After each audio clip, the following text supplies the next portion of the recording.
Hola, vamos ahora al repaso de nuestro día 2 del curso aeromédico.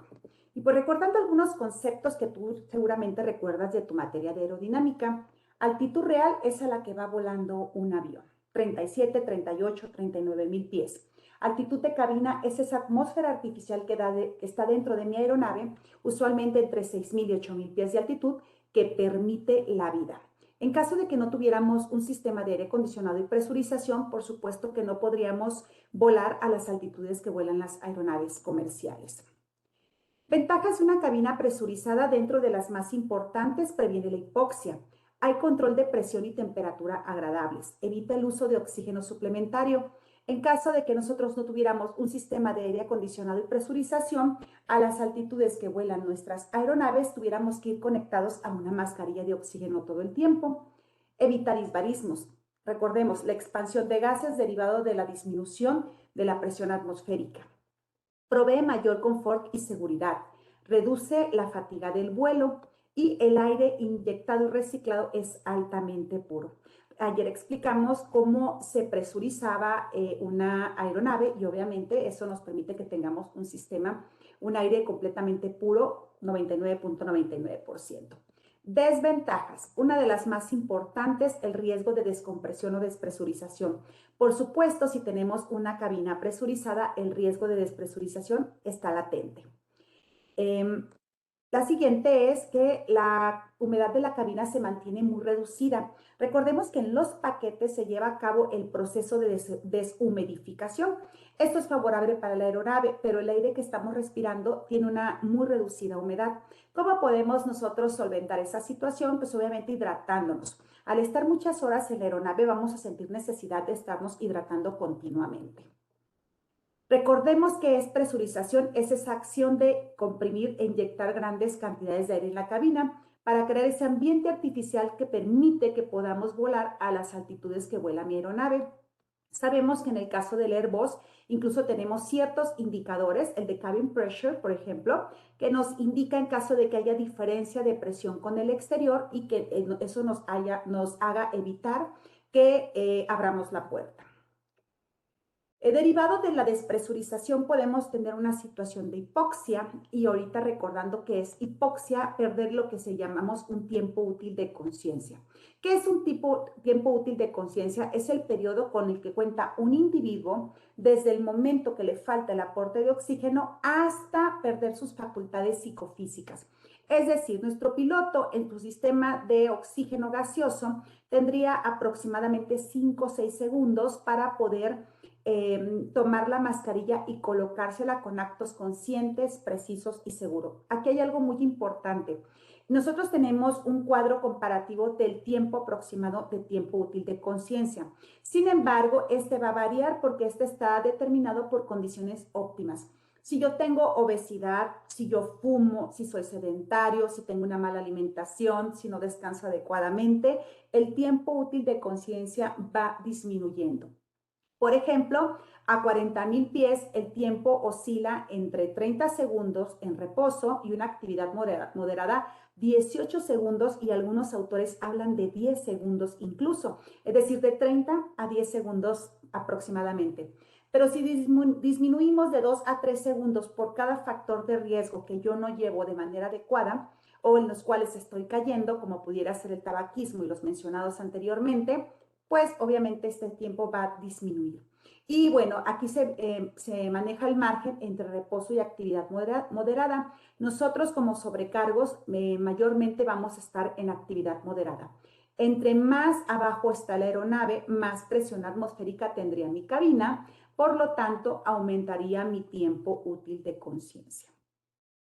Recordando el concepto de hipoxia, es la baja concentración de oxígeno en la sangre, células y tejidos del cuerpo y constituye el mayor riesgo para una persona en una despresurización, mencionando los síntomas más frecuentes. Estos pueden variar en intensidad, en duración, en gravedad. ¿Por qué? Porque depende de nuestras condiciones fisiológicas. Podemos estar 2 sobrecargos en el caso de una situación de despresurización y nuestro tiempo útil de conciencia puede variar dramáticamente. ¿Por qué? Porque va a depender de nuestro estado de salud. Sensación de falta de aire, euforia, puede haber fatiga, mareo, sueño o agotamiento y se presenta en muy diferentes grados y formas como mencionamos. En una despresurización se va a presentar mayormente hipoxia hipóxica. Y bueno, mencionando los 4 tipos de hipoxia más frecuentes en la aviación, la hipoxia hipóxica es en la cual nos falta oxígeno, no alcanzamos a captar la cantidad de oxígeno necesario. Por ejemplo, es la que se presenta en una despresurización. La hipoxia hipémica o anémica es la falta de glóbulos rojos. Puede ser por un sangrado o una persona que tiene una anemia derivado de una mala alimentación, etc. La hipoxia estática es aquella por movimientos bruscos, caída o cuando estamos en una posición que no nos movemos durante mucho tiempo. Y la histotóxica cuando entran ciertos contaminantes en mi cuerpo, como podrían ser alcohol, drogas enervantes. Otros signos y síntomas que se presentan dentro de la bibliografía que hemos revisado con la hipoxia puede ser la alteración del estado mental. Sabemos que nuestro cerebro controla la mayor cantidad de nuestras funciones y obviamente si hay disminución del aporte de oxígeno, se pueden presentar N cantidad de síntomas. Dentro de los más frecuentes, palidez o cianosis, recordando que cianosis es la coloración azulosa de la piel, derivado de la falta de oxígeno. Visión borrosa, ansiedad, taquicardia, es decir, pulso acelerado, taquipnea, respiración acelerada, falta de coordinación muscular, de nuevo recordando mi cerebro está sufriendo la falta de oxígeno. Y finalmente esto puede conducir a la pérdida de la conciencia y posteriormente la pérdida de la vida. Disbarismos.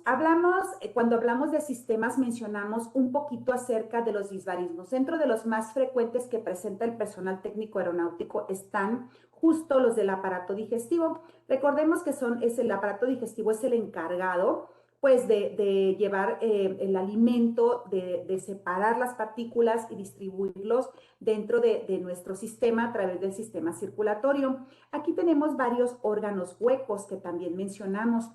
Estos, al masticar chicle, tener una alimentación con alimentos flatulentos, que son alimentos que expanden los gases. Aquí podrían ser, por ejemplo, para algunas personas leguminosas, para algunos los lácteos, para otros la carne, obviamente el refresco, etc. Cada persona tenemos diferentes condiciones en cuestiones de alimentos que predispongan distensión o disbarismos. ¿Pero qué es un disbarismo? Son alteraciones de los gases en algunos tejidos o fluidos del cuerpo humano debido a los cambios de presión atmosférica. Va de nuevo, presión atmosférica, mucha presión, están 20 pelotitas, vamos a imaginarnos aquí comprimidas. Al disminuir la presión, estas se van separando, por lo tanto, el gas se va expandiendo. Seguramente te ha tocado, si has volado en avión, que el champú se abre. Una botella, se bota el tapón y se derrama el champú o las cremas que traemos en la maleta. ¿Esto por qué es? Porque al ascender el avión, el gas que tengo, el aire que tengo aquí, se va a expander al disminuir la presión atmosférica. Si la tapa de este recipiente no es una tapa que pueda regular los cambios de presión o la salida del aire, esta se puede botar y al botarse pues se va a derramar el líquido. Aquí hay una cosa muy importante, eso también puede suceder en nuestro cuerpo, se expande el gas y de repente pues sentimos que ya no nos queda bien el pantalón, sentimos incomodidad, disconfort y obviamente si tú has padecido colitis o gastritis sabes que es sumamente incómodo. Entre más rápido disminuya la presión, mayor será el riesgo. Es decir, tanto el ascenso como el descenso de una aeronave, van reguladas de tal manera que lo va haciendo de manera escalonada, permitiendo este equilibrio de gases. Obviamente, este movimiento sería nada más en caso de un desplome. Si nosotros le informamos a nuestros pilotos que tenemos algún pasajero o algún tripulante con algún tipo de disbarismo, por ejemplo, barotitis, los pilotos nos van a ayudar descendiendo de manera más sutil, obviamente dependiendo de las condiciones del aeropuerto, autorización de descenso, etcétera. Son muchos procesos los que se llevan en la cabina para podernos cuidar, ¿sí? Y disminuir el riesgo de un daño más grave. Y bueno, la altitud final y el tiempo de exposición también aumentan el riesgo de sufrir disbarismo. No es lo mismo Si vamos a 39,000 pies y mi cabina vamos a pensar que va a 7,000, 7,500 pies y vamos a aterrizar a la Ciudad de México, es decir, vemos aquí el cambio. Si vamos a aterrizar a nivel medio del mar, vemos aquí el cambio. Entre más grande sea el margen o el cambio en presión, mayor daño puede sufrir un organismo. Ejemplo de los disbarismos más comunes, barotitis. El nombre también puede ser aerotitis, baro de barométrico de presión y aero de aire, ¿no? Aerotitis o barotitis. Vamos a imaginarnos que este es un oído sano. Yo obviamente aquí tengo flujo de aire, aquí tengo una membrana, es un diagrama muy sencillo de lo que es la fisiología del oído. Y por ejemplo, a mí se me tapan los oídos y de inmediato cierro boca, me tapo la nariz, inflo y obviamente esta se le llama maniobra de Valsalva, lo libero, lo cual permite que liberemos la presión. Pero si tengo un oído enfermo, inflamado, derivado de una infección bacteriana, virus, etcétera, y el conducto está obstruido, eso no va a permitir que haya el intercambio de gases. ¿Cuál va a ser la sensación? En vuelo, los pasajeros o los tripulantes sienten que tienen los oídos tapados. Hay una sensación de sordera. Pero el problema la complicación más grave viene cuando el avión empiece a descender. ¿Esto por qué? Porque la burbuja de aire que al disminuir la presión se expandió, se va a contraer cuando empecemos a descender. Eso crea un efecto de succión en la membrana timpánica, lo cual proporciona muchísimo dolor. Aquí en este caso, obviamente, va de nuevo, si mi avión va volando a cierta altitud y aterrizamos en un aeropuerto alto como la Ciudad de México o Toluca, el cambio de presión es menor. Así aterrizamos en un aeropuerto a nivel medio del mar, llámese Acapulco o Mazatlán. Aquí la sugerencia es cualquier infección de vías respiratorias altas, de inmediato un tripulante debe de acudir al médico. Él, mediante una prueba de la presión interna del oído, en este caso, mediante un aparato, se puede determinar la presión interna que hay y derivado de eso van a asignarnos o van a determinar si requerimos incapacidad o no. Ya sabemos que no podemos volar con gripa ni con ninguna infección de vías respiratorias. Aquí está la maniobra más utilizada, que es la que comenté anteriormente, que es la maniobra que nos permite liberar presión, como cuando vamos dormidos en carretera y se nos taparon los oídos y liberamos presión. Esta va a poderse realizar únicamente en el caso de que mi conducto esté libre. En el caso de que el conducto esté obstruido, yo por más que trate de hacer la maniobra, voy a sentir el oído tapado, no voy a sentir que se libera la presión. Entonces, aquí en este caso, pues obviamente se sugiere no seguirlo intentando. Otro de los más comunes es varosinusitis en senos paranasales. Si aquí hay inflamación, estos gases se expanden y provocan mucho dolor. Puede haber otra sintomatología. Generalmente las personas que padecen sinusitis saben que no deben de volar sin llevar su spray o su medicación previamente. En el caso de los tripulantes, la sinusitis es un no apto temporal hasta que se resuelve la situación, generalmente mediante cirugía. Y bueno, la barodontalgia o aerodontalgia, derivado de obturaciones dentales. Aquí tenemos un nervio y en el caso de las obturaciones o cuando te reparan un diente, si este no es bien sellado y nos queda una burbuja de aire, esta se puede expandir y comprimir el nervio sensitivo provocando mucho dolor. En el caso de los tripulantes, hay incapacidad después de repararnos de hacernos algún tratamiento dental generalmente o una extracción y es parte de la revisión en la constancia de actitud psicofísica verificar que no tengamos caries. El dolor puede ser tan intenso que puede irradiarse hacia la nuca e incluso provocar mareo. Otros de los disbarismos más comunes que ya mencioné del aparato digestivo, pues estos son los tres que más mencionamos porque son los más comunes dentro de la aviación.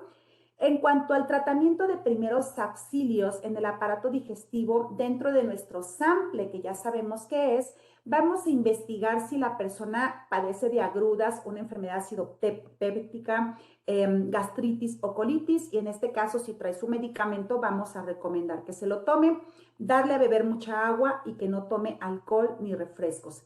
En el caso de la varosinusitis y barodontalgia, en realidad, o barotitis incluso, en realidad no hay mucho que hacer. ¿Por qué? Porque no podemos evitar que haya cambios de presión en la cabina. En caso de que haya mucho dolor, voy a colocar oxígeno, voy a tranquilizar al pasajero. En caso de que esto se complique, también podemos solicitar apoyo médico en tierra. Y obviamente la comunicación con mis pilotos es sumamente importante, sobre todo en estos tipos de padecimientos por cambios de presión. Ellos deben de estar enterados para poder regular y poder disminuir o descender de la manera pues más útil que les permita las condiciones del vuelo. Muy bien, sabemos que no podemos bucear y volar de inmediato. ¿Esto por qué? Bueno, el buceo y cabinas presurizadas, sabemos, bueno, las personas que han buceado, que cuando van ascendiendo, el ascenso, después de haberse sumergido, va siendo paulatino también para ir regulando las condiciones de los gases. Y bueno, aquí cuando se asciende muy rápido, que bueno, aquí les paso el tip, hay un video de un buzo, el cual sufrió esto, peruano, si mal no recuerdo, que tuvo que ascender de manera muy rápida y eso propició, y te vamos a ver una imagen, propició una expansión de gases sumamente dramática, que desafortunadamente pues es un caso sumamente raro porque no se regresó a la normalidad. Y bueno, aquí hay gases disueltos en la sangre y se llama enfermedad por descompresión. Sabemos que un gas contenido en la atmósfera, uno de ellos es el nitrógeno. Cuando yo respiro, respiro todos los gases contenidos en la atmósfera. Al respirar también nitrógeno, si se saturan las células y los tejidos, puede propiciar trastornos por descompresión. Esta es la imagen del buzo peruano que les decía. Para mayor información vean el video porque lo explica perfectamente la doctora que lo narra. Y bueno, de hecho les voy a dejar aquí el link. Esta parte es muy importante, vean cómo se expandieron los gases al subir de manera tan rápida. Aquí obviamente pues es discapacitante, además del dolor tan fuerte que el buzo estaba sufriendo. Y bueno, la enfermedad descompresiva o BENS es un trastorno en el cual el nitrógeno, el gas más abundante de la atmósfera, se disuelve en la sangre y los tejidos y provocan una presión muy elevada. Forma burbujas al disminuir la presión y puede tener manifestaciones de dolores articulares derivados de la inflamación que puede haber en una articulación, puede provocar que incluso tengamos que inmovilizar a la persona.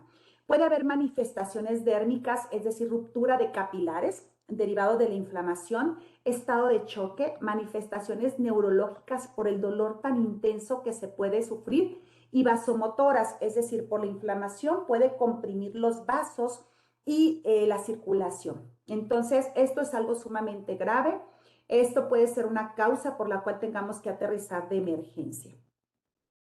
Vemos aquí, por ejemplo, una articulación, una radiografía de una articulación normal y una articulación con un BENS, donde tenemos disuelto gas.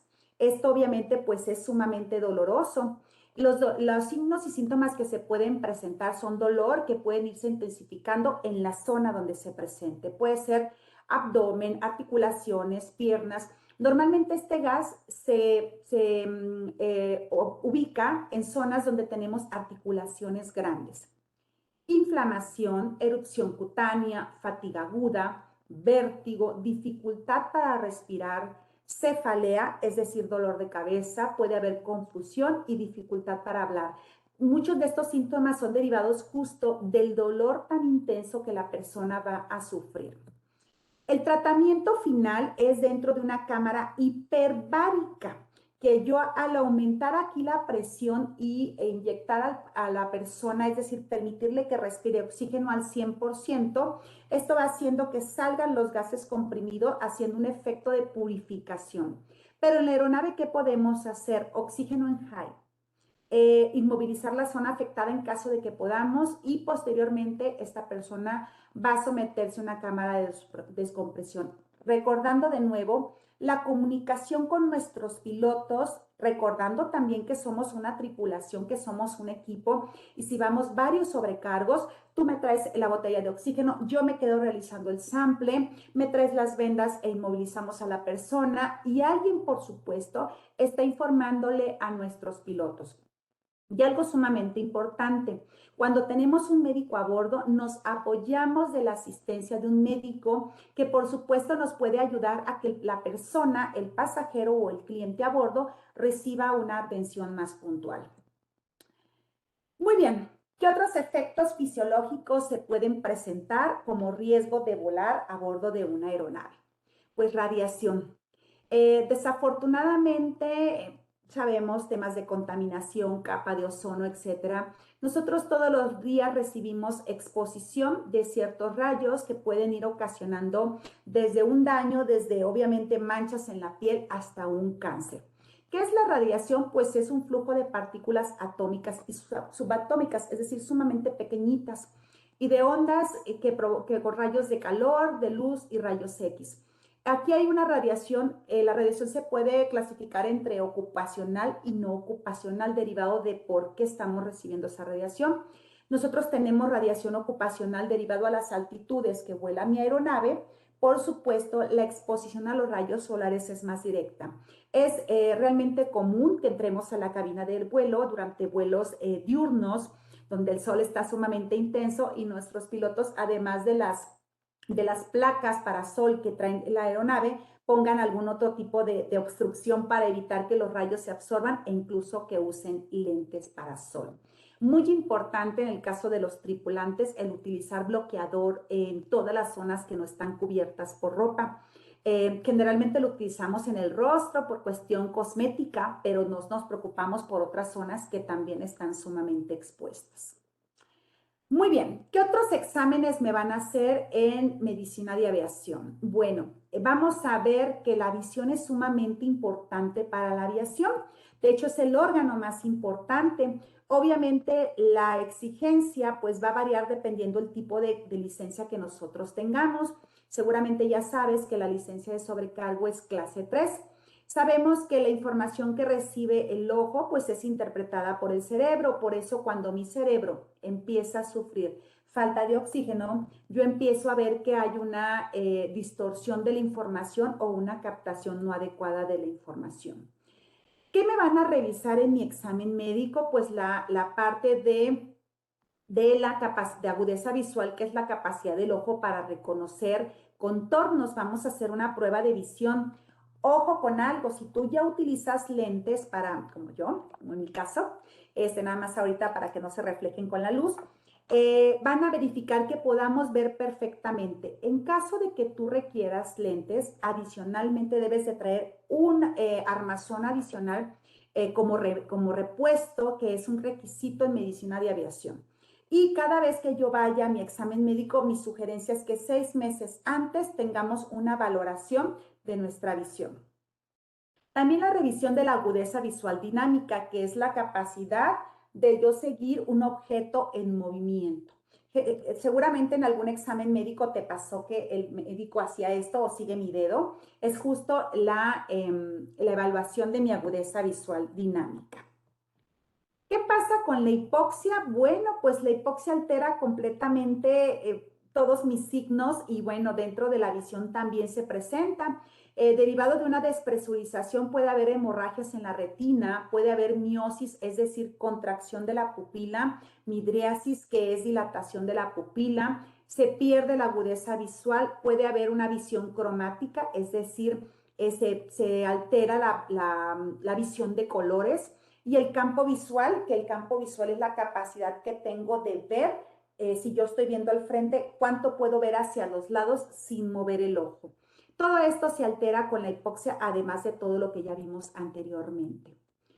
¿Qué otro riesgo tenemos como personal técnico aeronáutico? Bueno, pues el famosísimo jet lag, que es ese riesgo cuando cambiamos de usos horarios que te altera el ritmo circadiano. Nosotros tenemos un ritmo perfecto de 24 horas Y si tú, por ejemplo, ahorita normalmente te duermes entre 10 y 11 de la noche y te despiertas entre 6 y 7 de la mañana, seguramente tienes un reloj en el cual va descargando ciertas hormonas a ciertas horas, ciertas sustancias que te permiten que a lo mejor a las 9:30 pues ya te empieces a dormir, que a las 5 de la mañana empiezas a despertar, etcétera.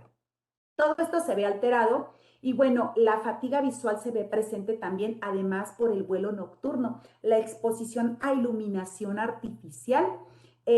Algunos síntomas pueden ser un parpadeo más frecuente de lo habitual, fatiga y tendencia al cierre de párpados. Es importante recordar que el uso de pantallas o de dispositivos con luz blanca también propician fatiga. La luz de las aeronaves, ya sabemos que hay un sistema mood lighting, pero no lo traen todas las aeronaves, en el cual te da una iluminación como azul, o más tenue, permite que tengamos un descanso visual, pero no todas las aeronaves lo traen. Cualquiera de estos síntomas, como podría ser sequedad, dolores de cabeza frecuente, dolores de cabeza, irritación de los ojos, etcétera, es muy importante que vayamos a consulta con un oftalmólogo. Muy bien, ¿qué más nos van a revisar? Audición. Los tipos de ruido más frecuentes de la aviación, ahorita los vamos a ver. Los sobrecargos no se consideran que estamos tan expuestos a ruidos, excepto les había comentado cuando estamos con APU inoperativo que se tiene que mantener el motor funcionando porque no tenemos un GPU, un Ground Power Unit. Sí, el ruido más frecuente es el de los motores. De hecho, ese es el ruido, uno de los más agresivos que podemos escuchar en una aeronave. Hay varios tipos de ruido, pero para enfocarnos en el más importante que podemos presentar nosotros es el de los motores. También hay un ruido continuo, es el durante el vuelo, pero nosotros nos acostumbramos a él, nos acostumbramos de tal manera que en ocasiones ya ni lo percibimos, el ruido propio de la presurización. ¿Qué requisitos van a evaluar en los sobrecargos? Nos hacen una audiometría, ¿sí? Donde aquí nos van poniendo unos sonidos que pueden ir agudos, graves, más altos, más bajos. Y nosotros tenemos generalmente que levantar la mano en el oído que estamos escuchando el ruido. De esa manera se evalúa nuestra audición. Esta puede ir disminuyendo con el tiempo, por supuesto con la edad, y es muy importante mantenerla en óptimas condiciones. El requisito es que más o menos podamos escuchar a 2 metros a un nivel de voz normal. Para eso nos sirve la audiometría. Obviamente, en el caso de disminución de la audición, sería evaluable una situación de una condición de auto. Relacionado con el oído también tenemos el sentido del equilibrio. No sé si te ha pasado alguna vez que te has enfermado del oído y después el médico también revisa tu equilibrio, te dice que cierres los ojos, que te inclines, que tomes ciertas posiciones.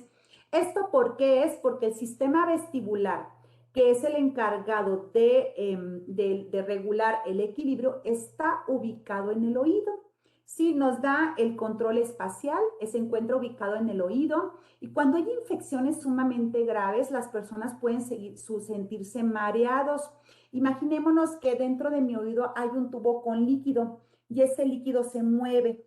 Ese líquido se mueve y es el que permite con la ubicación de la cabeza saber si nos estamos agachando, si estamos parados, si estamos inclinados, etc. Obviamente hay un factor de riesgo aquí. Cuando tú empiezas a volar, tu sistema vestibular está acostumbrado a verificar la posición cuando el piso está firme, como estoy yo en este momento y seguramente tú también. Pero cuando vamos en el avión va teniendo ciertos movimientos. El sistema vestibular, para que tú no te marees, hace una adaptación a ese movimiento. Entonces, ¿qué sucede? Que cuando te bajas del avión, sobre todo en los primeros vuelos, puede pasar que sientas que el piso se mueve. Esto es perfectamente normal y conforme se van integrando estas nuevas sensaciones a tu sistema vestibular, va a llegar el momento en que ya no las vas a sentir más. Esto te lo comento para que no nos asustemos. Pero ¿qué pasa cuando se presenta el mal de movimiento o sintosis, que es el comúnmente llamado mareo? ¿De acuerdo? Por los movimientos del avión, por turbulencia, personas que son sumamente sensibles, que se marean nada más por ir en la parte de atrás del coche, etcétera. Esto es bastante común en los aviones, sobre todo cuando tenemos turbulencia de moderada a severa. Bueno, pues hay que estar nosotros atentos a los pasajeros y la prevención, sobre todo para nosotros que volamos más de un tramo, pues el entrenamiento. Yo les decía, en los primeros vuelos es común que nos sintamos con ese movimiento o un poquito mareados, pero tu umbral de tolerancia va a ir aumentando poco a poco. Higiene alimenticia y de descanso. Por supuesto, si no duermo lo suficiente, pues estoy más sensible a todo. Y en cuanto a la alimentación, pues si mi vuelo va a salir a las 3 de la tarde y antes de eso fui a comerme un pozole, seguramente pues voy a tener más posibilidades de que me maree y que vomite. Evitar o gestionar las situaciones de estrés.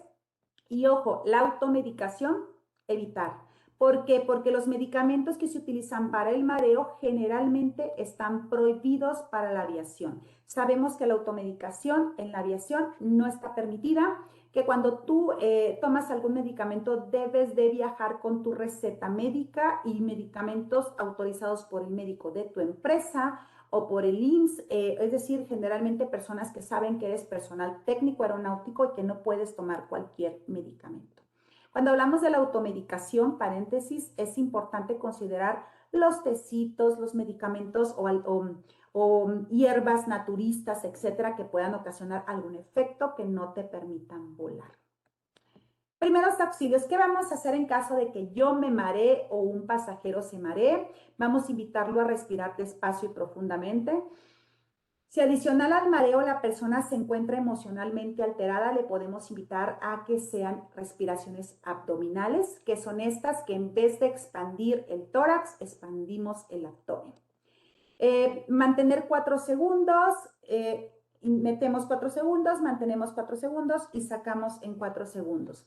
Evitar movimientos bruscos de la cabeza y sentar al afectado permitiéndole que apoye su cabeza sobre sus piernas. Si no tiene suficiente flexibilidad, pues colocarle algo en las piernas. Esto para relajar el sistema vestibular.